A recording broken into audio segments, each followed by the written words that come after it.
Ancien reporter photographe, ancien navigateur, ancien distillateur de plantes à parfum et historien des croisières Citroën et écrivain de temps en temps.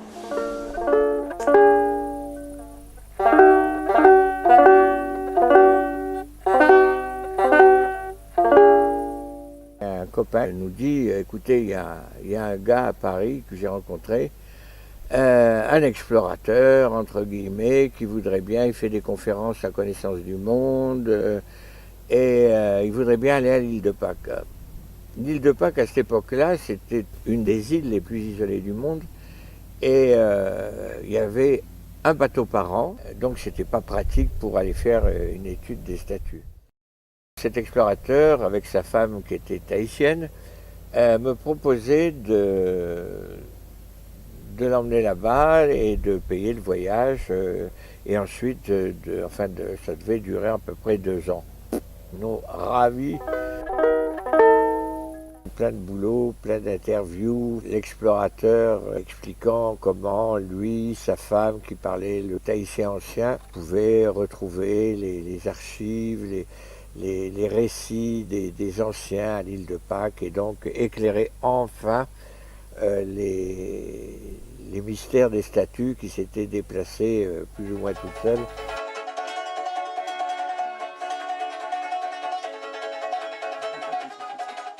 Nous appareillons, première escale Gibraltar, Gibraltar les Canaries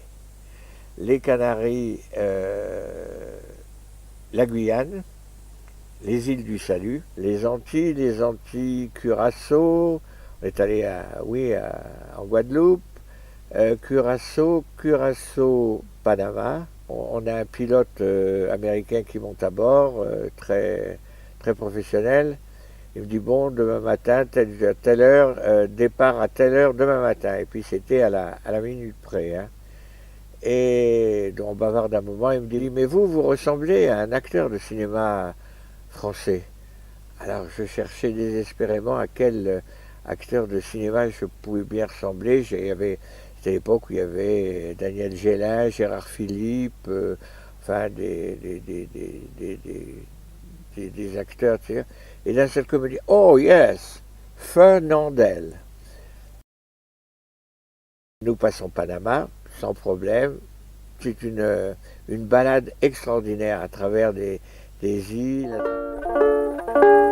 On a remonté la côte du Costa Rica, on faisait des petites étapes tout à fait sympas.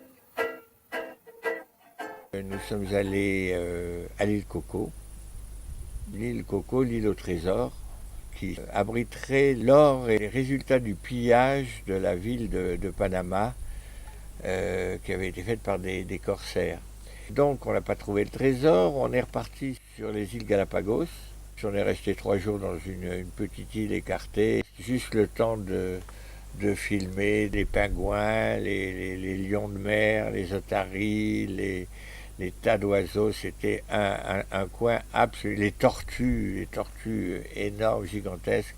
C'était vraiment magnifique. Donc nous arrivons à l'île de Pâques. Alors là, grande réception à l'île de Pâques. Nous étions attendus. Il y avait 2 équipes. Il y avait l'explorateur avec Bob Langlais et sa femme qui étaient descendus à terre pour faire leur recherche entre guillemets. Et j'étais à bord avec un autre copain que nous avions embarqué qui s'appelait Georges Marteau et qui m'aidait à maintenir le bateau parce que le mouillage était très, très difficile à maintenir. Il fallait donc partir au large, à tirer des bords, en attendant que ça se calme et qu'on revienne au mouillage. On ne pouvait pas rester tout l'hiver austral à l'île de Pâques à cause du mouillage difficile. Nous sommes allés à Tahiti et 6 mois après, nous sommes revenus. Il a fallu attendre encore un moment parce que il avait fait faire des tas de faux pour alimenter ses conférences, ses photos de livres et tout ça. L'ambiance était devenue tellement dure que la première escale aux îles Gambier, je l'ai débarqué. Donc à Tahiti, on s'est retrouvé sur le quai avec un bateau à bout de souffle. Il fallait donc se retrouver tout de suite un job. Donc nous sommes venus du jour au lendemain, après avoir cassé toutes les cabines à l'intérieur, nous sommes devenus le dernier bateau de commerce à voile de Tahiti. Et ça a duré un certain nombre de mois, et puis un beau jour, j'ai fait naufrage. La nuit, il nous tombe dessus sans crier gare. Brusquement le vent gronde, la pluie noie tout. Des rivolins fous font claquer la toile dans tous les sens et hurler le gréement sollicité de tous bords. On dirait que le vent naît au milieu de la mâture. En quelques instants, la mer devient blanche d'écume et se creuse. Le projecteur de pont, braqué sur les voiles, est allumé pour nous permettre de voir et d'être vus si d'aventure un autre navire se trouvait dans les parages. C'est un spectacle inoubliable, avec en fond sonore un ronflement démoniaque, mélange d'eau déchirée par l'étrave et de vent dans les haubans et de chocs sourds qui feraient passer l'ouverture du vaisseau fantôme de Wagner pour une bluette de Dalida. Question. Jusqu'où peut tenir le gréement sans casser? Galois, on a perdu la railleuse. J'ai eu beaucoup de peine. Et un naufrage, c'est vraiment quelque chose de terrible. Quand tout vous lâche. Et j'ai failli me laisser couler, me laisser noyer. On était le long du récif, on a coulé le long du récif. J'ai failli me laisser noyer, mais je me suis souvenu que Madame Soleil, la fameuse Madame Soleil, m'avait dit un jour que je vivrais très vieux et complètement misanthrope. Alors misanthrope, bon, pourquoi pas, mais très vieux, et d'un seul coup ce souvenir m'est revenu, et en nageant dans la nuit, complètement gelé, à bout de force, je me suis souvenu que Madame Soleil m'avait dit que je vivrais très vieux, donc il fallait que je continue à me bagarrer. Je me suis bagarré, et puis voilà, j'ai retrouvé un bout de rocher pour m'accrocher, et voilà.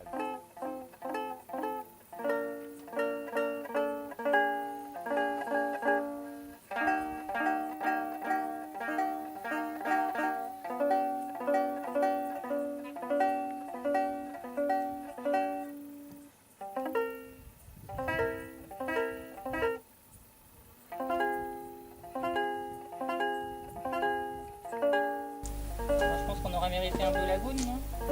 Ah oui, ouais, t'as raison là.